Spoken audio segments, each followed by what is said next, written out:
Қайырлы күн менің гүлсүйер қауым көрермендерім.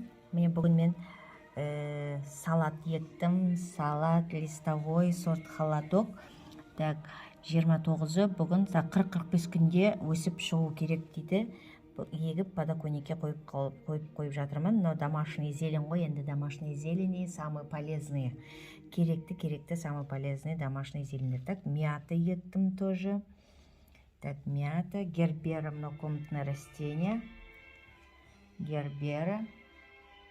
Так, рукола еттім. 20-25 күнде өсіп шығу керек. Рукола.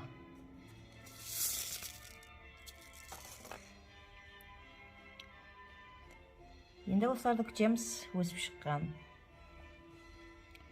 Көптен гүлді түсірмедім, гүл етпей жүрмін. Қазір осы зелендерді егіп, неше күнде шығады, неше күнде өсіп шығатындарын түсіріп жатырмын. Сау саламатта болыңыздар. Так, рукола екінші күн. Екінші күні міне мынандай болып уже проклевывается, да, уже шығып жатыр. Екінші күн кеше ектім. Уже бүгін шығып жатыр. Рукола екінші күні осындай болып жатыр.